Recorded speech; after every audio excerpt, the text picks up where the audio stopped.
Fala meus amigos, hoje vocês verão o corte do Antônio Senna. Se inscrevam no canal, curte o vídeo e vamos pro corte. Momento. Então ali eu sabia, cara, muito louco, tu tem que pensar assim, eu sofri um acidente no meio da Amazônia, tô vivo, mas beleza, o que eu tenho aqui? Eu tenho água, tenho comida, e aí eu tenho o curso de sobrevivência na selva, que eu fiz em 2014, né? Mas fui precisar dele em 2021. E eu sabia de algumas coisas que eram importantes, como, por exemplo, não beber água nas primeiras 24 horas, porque você não tem tanta água. Eu só tinha 3 garrafinhas dessa de água mineral. Era toda a água potável que eu tinha. Que no desespero o cara pode querer tomar tudo de uma vez, né? Só que você tá hidratado. Você não tem por que tomar água. Assim como os pães que eu tinha 12 pães. Eu comer agora? De noite, naquela noite? Não. Vai sentir fome? Vai. Guardou por 48 horas, né? Que é o... 48 horas assim, é o que eles dizem, seria o ideal você conseguir. Ah, tá. Tu não vai morrer de fome em 48 horas. Te garanto. Vai na minha que eu sei que eu tô falando. Eu sei que você não vai morrer, velho. Então teu corpo tá nutrido, entendeu? Então isso são conceitos importantes. Outro conceito importante, tá de dia, mas vai escurecer. E aí você precisa de fogo. E você precisa de abrigo. E aí eu parti pra fazer o meu primeiro abrigo e a minha primeira fogueira. Tem também essa foto aí, que foi a primeira. Ela é bem rudimentar, né? Digamos assim. Foi melhorando ao longo do tempo, né? Foi melhorando. Veio. Não sei se o Caio consegue colocar lá. Tu vai ver uma fogueira. Isso. Essa foi a primeira fogueira no primeiro dia. Tá vendo o que era o meu abrigo? 4 folhas de palmeira, no meio de duas forquilhas com um negócio. Lá embaixo, tu vê umas coisas brancas, eram tipo minha mochila, algumas coisas. Eu botei algumas folhas no chão pra eu deitar em cima.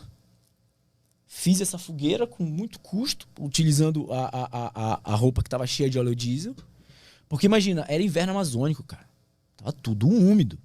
Na Amazônia, na época do inverno, lá só tem 2 estações, né? A estação de chuva, que é quente e chove, e tem a estação que é quente e não chove. Só tem essas duas. Então, imagina você ter que fazer fogo num lugar que chove todo dia. Não tem madeira seca. Só tem madeira úmida. Então, pra você conseguir fazer uma madeira pegar fogo, ela tem que secar primeiro. Então, tu precisa já ter algum fogo.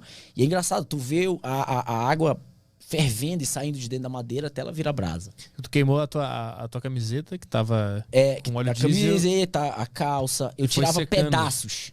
Aham. Eu tirava pedaços, aí eu tentava fazer fogueira. Nem sempre dava. Eu tinha que tirar um outro pedaço, porque era muito molhado. E aí tu ia secando as madeiras com esse fogo do na verdade, tecido. eu tirava primeiro umas madeiras bem pequenas, graveto, depois uns maiores ainda. Acho que lá pra frente já vai. Cara, eu criei um sistema de fazer fogueira. A minha cabeça ela sempre foi muito assim, ela sempre sistematizou muitas coisas, sabe? Eu acho que isso também é muito da aviação, né? A gente sistematiza tudo. E assim, era muito difícil, cara, fazer fogueira. Era um dos maiores desafios. Mas enfim, passei essa primeira noite e aí fui tentar entender tudo, ainda era muito difícil. Essa primeira noite ela é interessante porque eu não lembro quase nada. Porque eu acho que eu tava... A descarga de adrenalina foi tão grande que no momento que eu parei. Bum, apaguei. Acordei algumas vezes no meio da noite e tal. Mas não nada... Enfim.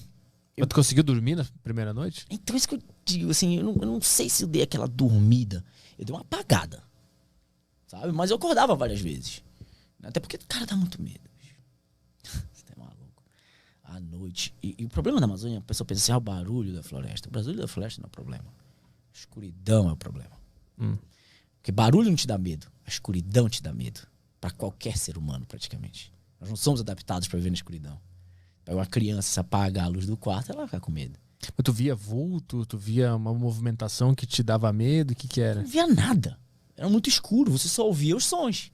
E aí sim, os sons fazem diferença. Porque tu ouviu o som no claro é uma coisa. Tu ouve um barulho, tchac, tchac, tchac. Tem um... Pô, o vento tá batendo ali, tá arrastando a folha. Agora, quando tu faz isso sem nada, pra tu não ter referência de nada, você não sabe o que é. Se é vento, se é folha caindo, o que é. O teu subconsciente é uma coisa incrível. Nesse momento, ele vai despertar os medos que estão mais guardados dentro do teu coração. A tua mente nunca vai pensar na probabilidade mais plausível. Ela vai pensar sempre na pior. Qual era a pior que ele pensava? Porra, nesse uma momento? onça. Uma onça, um jacaré, qualquer outro bicho. Puta, vai morrer muito medo de Lá tem uns lá, não sei, se botar no Google, põe centopeia gigante. Ué. É um bicho desse tamanho, é horrível. Eu já vi aquilo na Amazônia, eu sou de lá. É horrível. Eu tinha medo daquilo, eu tinha medo de escorpião, eu tinha medo de qualquer coisa, meu. Só que nessas horas, tu precisa entender que... Esse bicho, velho. Esse é um dos insetos que você corre o risco de encontrar. Cara, mas tu ficava deitado no terreno ou tu ficou sentado? Porque deitado no terreno onde pode passar um bicho desse aí, não tinha o que fazer. O corpo apagou e tu ficou deitado. Mas os outros 36 dias eu dormi no chão, cara. Aí tu começa a entender o medo. Tu começa a administrar o medo. Ou você entende que você é maior do que o medo. Qual era o meu jogo mental? Porque assim, terminou esse dia, eu desci a serra e fui de volta ver se tinha sobrado alguma coisa do avião que eu pudesse usar. E não tinha nada. Queimou tudo. E aí eu segui novamente o que diz o procedimento. Fazer o abrigo próximo dos destroços. Porque é lá que as buscas vão atrás. Uhum. Então eu fiz depois uma barraca melhor. Aí foi que eu digo no livro que eu fiquei 7 dias ali. Esses 7 dias me serviram de muito aprendizado. Aprendi a fazer a fogueira melhor. Aprendi a fazer um abrigo melhor. Né? Comecei a usar a vegetação que estava próxima. Comecei a ver onde eu podia pegar água daquele córrego, que tem que ser água corrente. Né? Comecei a tentar conhecer o que estava ali. Mas é incrível. O pior dos aprendizados é lidar com o medo. Mas em nenhum momento tu quase colapsou e começou a chorar, deitado no chão, pensando, fudeu, vou ficar aqui até morrer de fome. Cara, passado esses dias, vou responder tua pergunta com uma história. Passado esses dias, desde o primeiro dia, do segundo dia, eu conseguia ouvir os aviões da equipe de busca. Só que eles estavam sempre longe. E eles fazem uma varredura, né? Tem a rota, eles vão fazendo uma varredura na rota. E se eu tava no meio da rota, eu sabia que levaria alguns dias até eles chegarem lá. Uhum. E aí, putz, todo dia era aquilo, cara. Eu ouvia os aviões, à noite eu ouvia aviões. Cara, eu tinha que ir contra esse medo, sabe? Sair do meu abrigo com a lanterna. Nossa, dava muito medo fazer isso. Eu saía do abrigo, aí eu andava mais ou menos uns 3 metros afastado da barraca, do abrigo, era onde eu tinha uma clareira. Aí eu ficava agachado assim com a lanterna, focando pra cima, cara, na esperança que alguém visse, cara. Toda noite eu fazia isso. E passou o primeiro dia, passou o segundo, terceiro, quarto. Quando foi no 5º dia, eu consegui ouvir o barulho daqueles aviões chegando perto. Foram 5 dias no silêncio. No 5º dia, som de avião. Não, todos os dias com som de avião lá longe. Ah, lá longe, No entendi. 5º dia ele começou Mais perto. ficando mais forte, mais forte. Eu falei, caraca, tá chegando. Uhum. Eu sou um cara muito otimista, eu sempre fui. Né?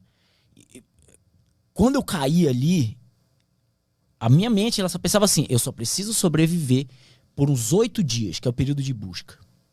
Eu só preciso me manter vivo, eu só preciso me manter vivo. E era o que eu tava tentando fazer. E quando foi no 5º dia, esse cara veio vindo barulho, veio vindo. Isso era umas 10h30 da manhã. Aí eu peguei as sacas, peguei tudo que eu tinha, corri pra clareira, comecei a acenar. Cara, eu vi o avião passar em cima de mim, assim, uns 2.000 pés. Passou um casa da FAB. Aí depois ele veio, passou de novo. E eu acenava. Não dava pra fazer fogueira, tava tudo molhado, era um dia nublado também. Aí ele passou de novo. E foi embora. Minha única esperança de ser resgatado foi embora. Cara, aquilo foi um baque, velho. Para um otimista, tu acabar com a última esperança dele é duro, porque ele não quer abrir mão dessa esperança. Uhum. E aquilo, acho que existem níveis de desespero. Níveis de desespero. Às vezes a gente pensa que tu tá desesperado, tu sabe se tu tá desesperado mesmo. E aí nessa hora, nesse dia, eu falei assim, não, eles não vão me tirar daqui, eu vou sair. Peguei minhas coisas todas e comecei a caminhar. Comecei a caminhar na direção sul. Né? Falei, não, vou ter que sair daqui no braço. Daí eram umas 2 horas da tarde, né? Imagina, eu fiquei de 10h30 até 2 horas. Porra, cabeça... O que eu vou fazer, cara? Mas tu tinha noção de onde tu tava? Tinha, no espaço geral? Se você for ver lá, tem um mapazinho, que é também uma tela do celular, que era o aplicativo de navegação aérea que eu tava usando. Aí, achou. Essa era... O teu celular tava funcionando. Esse é um print screen do meu celular. Olha lá, tinha 15% de bateria. tá? Aham. A ponta da setinha rosa é pra onde eu tava apontando o celular. Por isso que não tá exatamente pro norte, tá? Que essa linha que passa de cima a baixo tá apontando pro norte. Ou seja, eu decidi caminhar pro sul. Mais ou menos pra gente ter aquelas partes verdes. Por quê? Porque eu vim do sul. A minha rota era mais ou menos ali na diagonal. Cadê o cursor do mouse? Tá vendo duas bolinhas ali em cima? Duas bolinhas... isso aí. A minha rota era pra primeira bolinha. E eu vim ali debaixo daquele ponto laranja, mais ou menos. Então essa era a minha rota. Lá no final, canto de baixo à esquerda. Não, lá, laranja, uma bolinha embaixo, laranja, lá embaixo, lá. Aí, porque não tá no mapa, esse tá reduzido. Mas era praticamente essa a rota, entendeu? Uhum. Do início ao fim. E eu caí bem no meio. E aí com isso eu falei, não, vou tentar caminhar pra cá, porque eu sei que tem fazendas pra cá. Vou tentar chegar numa fazenda. E aí eu comecei a caminhar. Caminhei por uns 40 minutos. E aí eu tava numa área de muita água. O terreno era instável, muita folha. E era uma área de vale. Eu ainda ia passar por muitas dessas. Só que eu não conhecia direito. E é um lugar horrível de caminhar, cara. É úmido, tudo dentro tá podre, tem muitos insetos, é difícil, porque o terreno é instável. E eu tinha que ir batendo pra ir passar.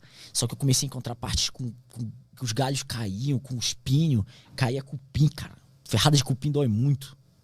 Ele caía aqui por dentro da camisa, eu tava com a mochila. E aí suado, cansado. Eu tentei fazer isso por uns 40 minutos, uma hora. Até que eu falei assim, eu não consigo. Eu não vou conseguir sair desse mato. Eu não tenho facão. Como é que eu vou cortar isso aqui que eu não tenho facão? Eu só tenho um pedaço de pau. A tua esperança era ir desbravando aquele mato até achar uma fazenda. Porque eu tinha alguém. passado por algumas fazendas. Uhum. Só que eu não comia numa hora, cara. Foram 40, 45 minutos. Aí eu falei, não dá. Voltei pro meu abrigo, de onde eu tinha saído. E essa volta, eu costumo resumir como o pior sentimento de derrota que eu já senti na minha vida. E eu já tomei muita canelada, bicho. Mas tu lidou com essa volta como uma derrota? A minha esperança de sair de lá era ser resgatado. Os caras tinham acabado de ir embora. A minha última esperança era caminhar. E eu acabei de ver que eu não conseguia caminhar. Porque não tinha como passar por aquilo. Eu não tinha um facão, não tinha nada.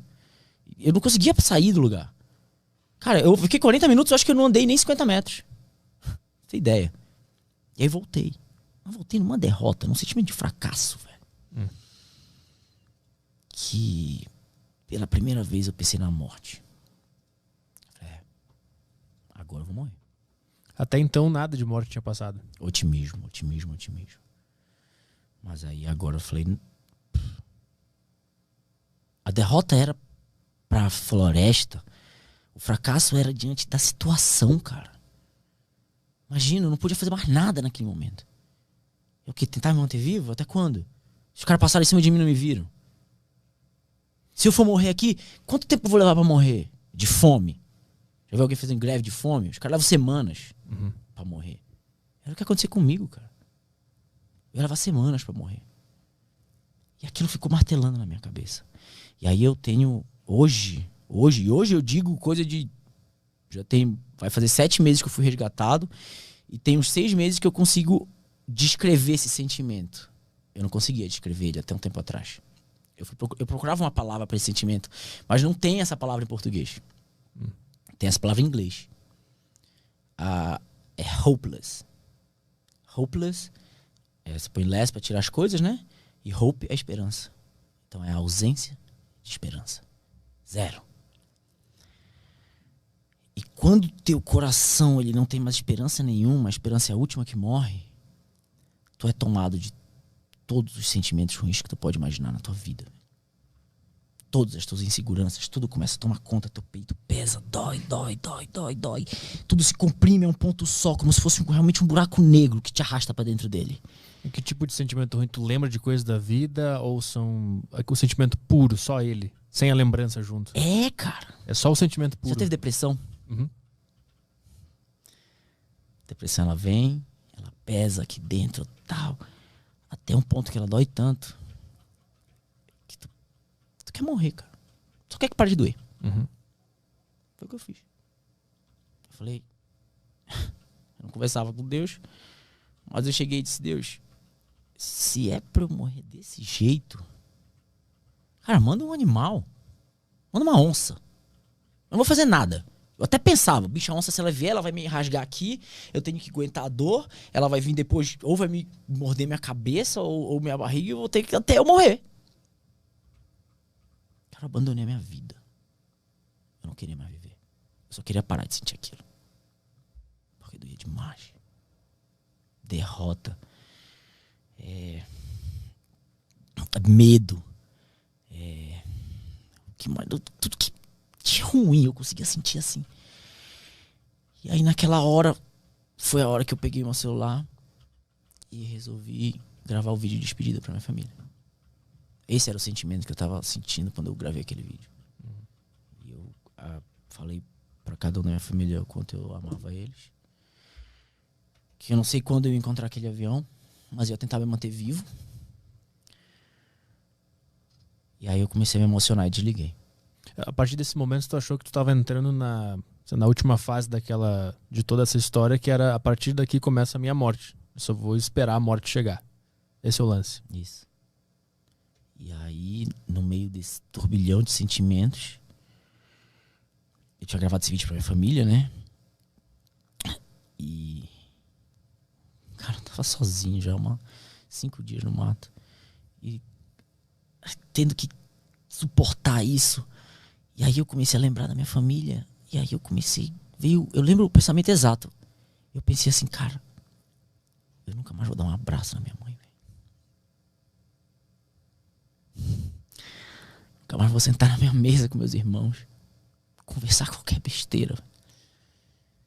Aquilo doeu muito. Muito, muito, muito, muito. Só que aquilo também me fez lembrar o quanto eu amava eles. Eu queria muito estar com eles de novo. E isso fez renascer a esperança no meu coração. O amor por eles. Então, naquele meu coração amargo, de sentimentos ruins, de repente apareceu um sentimento bom. Um amor. De repente apareceu um outro, esperança. Aí de repente minha cabeça falou assim, não. Eu não quero morrer aqui. Eu quero ver minha família de novo. Isso é o que eu quero. Aí me apareceu uma coisa chamada propósito. Amanhã eu vou dar uma palestra falando sobre o poder do propósito. Só que, apesar de eu ter esse sentimento, de eu querer muito isso, eu tinha acabado de sair daquela floresta. E eu não tinha conseguido andar por ela. A minha cabeça tinha acabado de aprender que aquilo era intransponível. Eu desisti. Entendeu? Então eu tava física e psicologicamente, eu não conseguia saber como eu ia sair dali. Materialmente era impossível. Não tinha como fazer nada. Eu tinha acabado de tentar. Tinha acabado de tentar. Não é uma coisa que eu tentei mês passado. Tinha horas que eu tinha tentado. E foi aí que eu entendi. Foi aí que eu botei no livro. Falei pra Deus, falei, tá na hora de a gente lavar a roupa suja, bicho. Porque eu já entendi que sozinho eu não vou sair daqui, não. Eu preciso de alguma outra força. Porque a minha força física e psicológica eu já vi que não dá. E, eu acho que de repente eu posso voltar nesse 5º dia outra hora, porque pra gente falar de outras coisas, porque mudou tudo. Foi aí que eu entendi que nós temos uma força absurda que tá dentro de cada um de nós. Que a gente não sabe como buscar ela. Mas tu diria que tu conseguiu encontrar ela porque tu tinha perdido todas as esperanças? E aí tu achou ela no fundo do poço, depois do fundo do poço tu encontrou essa força aí? Isso. Exatamente isso. Só que é um processo, né? Imagina que eu já tava 5 dias sozinho. Eu sou 5 dias sozinho sem falar com ninguém. Como é que o tempo passa, né, nessa hora? Imagina. Eu li um dia desse uma citação de um filósofo que ele diz assim: uma pessoa que sabe viver sozinha é uma pessoa muito poderosa. Sabe por quê? Porque quando você tá sozinho, você começa a se voltar pra você. Para suas coisas, pros seus problemas, pro que você faz. E aí às vezes tu começa a te assustar com o que tu acha. Começa a entrar em conflito. sabe? E isso tudo estava acontecendo comigo naquela hora. E eu entendi naquela hora que sozinho eu não ia conseguir. Mas eu queria muito sair de lá. Muito, muito, muito, muito, muito. Era um sentimento muito parecido com aquele da perda do meu pai. Eu queria muito encontrar ele vivo. Isso era tudo que eu queria. E eu precisei entender que eu precisava de mais. Eu tive que entender que eu precisava de mais alguma coisa pra sair de lá. Porque do jeito que eu tinha tentado, não funcionou. Uhum. E foi aí que, enfim, comecei a me voltar, a tratar dessa minha questão da minha fé. Eu cheguei pra Deus e disse assim: Deus, tu sabes o momento que eu parei de acreditar em ti. Tu sabe. Porque eu pedi pra caramba. E eu também sabia. Mas é igual como enfrentar qualquer trauma. Quando você vai numa terapeuta. Aos poucos, ela vai te fazer falar sobre aquilo. Porque tu precisa falar sobre aquilo. Se você não tratar aquilo, não vai dar certo. Por isso que hoje eu digo que eu tive que me despir de todas as minhas mentiras psicológicas e emocionais que a gente põe pra gente pra eu começar aquela caminhada. Que tipo de mentira eram essas? Por exemplo, quando você... Isso, muita gente chama de hereditariedade, né? Isso às vezes é de passado quando é criança. É uma criança, aí tu vai tentar fazer alguma coisa. Não, tu não consegue, não. Peraí, deixa eu fazer pra ti. Não, outra coisa. Ou então durante a vida tu vai, tropeça, cai e diz, fulano, tu não consegue mesmo, não. Você vai começar a falar isso pra você. Realmente eu não consigo, não. Tem coisa que eu consigo, tem coisa que eu não consigo. E tu vai começar a aceitar isso, o que é pior. Você vai começar a viver tua vida assim. Então eu precisei arrancar todas essas mentiras. E como que eu fiz isso? Acessando os meus traumas de infância, cara. Durante aquela conversa, onde eu tive que falar sobre o meu pai, e isso é muito louco, né? Porque a gente põe nossos pais num pedestal. Nossos pais são quase que nem Deus, normalmente, né? Meus pais não fazem nada de errado. Meu pai é uma pessoa muito boa. Minha avó é uma pessoa muito boa. Toda essa minha linhagem é uma pessoas maravilhosas. Será, velho? Conhece teus pais? Esquece teus pais dos teus pais. Eles são um brother teu. Eles são uma pessoa bacana? Assim como tu julga um brother, tu não consegue fazer isso com eles. Porque tem sentimento. Eles te ensinaram tudo. Mas nem sempre eles te ensinam coisas boas. Se tu me perguntasse antes do acidente como foi minha infância, eu ia dizer que minha infância foi perfeita. Brinquei na rua, tinha uma casa ali, bacana, nananana.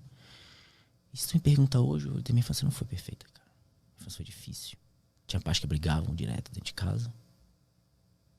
Meu pai tinha outros problemas que eu não quero mencionar aqui. Mas apanhei muito, sofri muito. Eu era uma criança. Eu não era pra estar vendo tudo aquilo. Isso fica. Tu pensa que não, mas fica.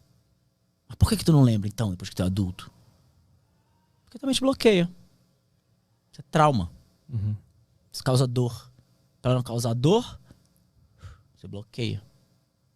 Por que a gente evita a dor? A gente não tem por que estar evitando a dor.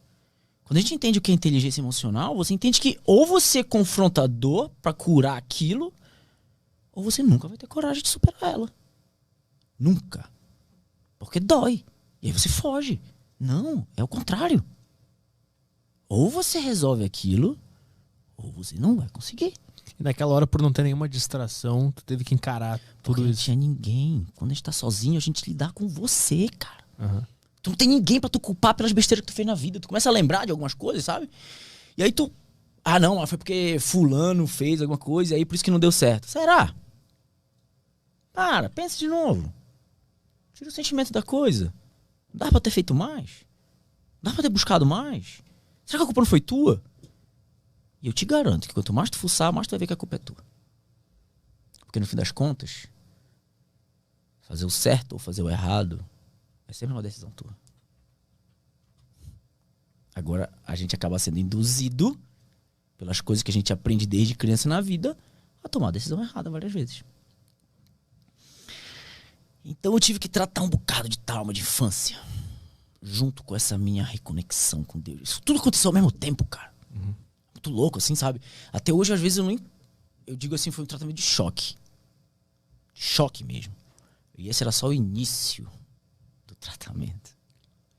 Porque ainda tinha uma caminhada de 28 dias pela frente. E eu não tinha a mínima ideia. Aquele pedaço que me fez desistir, eu passei por pedaços muito piores, cara. Muito piores. Qual foi o primeiro dia que tu se reencontrou com Deus? Que tu começou a falar com ele? Foi no sétimo? No quinto dia. Foi no quinto Esse dia. dia que eu tô te falando, isso exato. No quinto. Tudo isso aconteceu. No quinto dia. E aí eu disse, Deus, pô, meu pai, cara. Fizeste, pô, e tal. E aí o que eu pedi foi, Deus, me devolve minha fé. Eu preciso de minha fé pra caminhar. Porque eu sabia que eu tinha que caminhar. Depois de tudo isso aconteceu, eu vou deixar um pouco dos detalhes pra galera que quiser ler o livro. Depois de tudo isso aconteceu, eu passei 2 dias planejando. Foi aí que eu peguei esse mapa aí com 15%, tirei um print. Cara, eu decorei esse mapa. Eu sabia que eu ia passar por 2 igarapés, tá vendo que são tipo 2 rios. Se eu fosse pro leste, o leste seria ir pra direita ali, de onde tá a parte rosa, tudo pra direita. Tá vendo que tem 3 círculozinhos lilás? Cada círculo desse é uma pista, tá? Uhum. São pistas não homologadas. Só que eu não sei se essas pistas estão ativas ou não, porque espalhados pela Amazônia tem várias pistas. Umas são antigas, outras são novas, e enfim. E aí eu não sabia. Mas eu sabia que alguém construiu aquilo algum dia. Porra, alguém já passou ali. Se eu fosse pro norte, só tinha uma. Não tem nada. Uhum. Pro oeste, pior ainda. Pro sul, já tinha tentado, não tinha nada. Então era leste, mano. Não tinha jeito. Outra, o Rio Paru tava no leste. Rio Paru é o maior rio ali na região. E na Amazônia, rio é rodovia. Se eu chegasse perto do rio, eu tinha uma chance muito grande de encontrar alguém. E tá vendo que lá ali debaixo próximo daquela terceira pista tem um negocinho quadradinho chamado Arerê. Isso aí seria uma... Se der um zoom, acho que tu vai conseguir ver. Isso era pra ser uma comunidade, sei lá, alguma coisa. Assim que... Ali, ó. Assim que funciona uma carta aeronáutica. Isso não é um mapa, isso é uma carta aeronáutica. Então ela não te dá muito detalhe de relevo. Olha ali, ó. Dados de relevo incompletos. Ah, tá ali, Arerê, achei ali. Tá vendo lá? Uhum. Então meu plano era chegar lá. Eu falei, eu vou andar pra ali. Outra vantagem de andar pro leste, eu não tenho bússola. Eu preciso me guiar até alguma referência. E a minha referência é ser o sol. Porque o sol sempre nasce no leste. Ele nasce no leste e põe no oeste. Então, a partir daí, começou a criar um plano para eu alcançar aquele meu objetivo.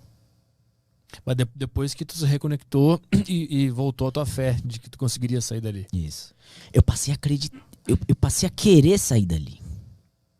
Na verdade, eu passei a querer encontrar minha família. Uhum. O propósito dele é uma coisa muito pequena, sabe? É uma ideia que surge mesmo. A minha ideia era encontrar minha família. Como que eu vou fazer isso? Eu tenho que sair daqui. Como que eu vou sair daqui? Olhei o mapa, putz, leste. Então a tua missão Como agora... que eu vou seguir pro leste? E aí eu fui completando uma coisa, completando a outra. Foram 2 dias de planejamento. Eu comecei a caminhar na manhã do 8º dia. A tua missão agora não era nem mais sobreviver, era ver tua família. Esse era o teu principal objetivo. Não era sobreviver. Era ver a família. Isso é muito louco. Porque eu não sabia se eu ia estar vivo no outro dia ou não, cara. Pra continuar caminhando. Eu não sabia. Ninguém podia dar certeza pra mim disso. Tá entendendo? Uhum. Então eu entendi que eu tinha que caminhar. E que se eu ficasse caminhando... E isso é muito louco, porque...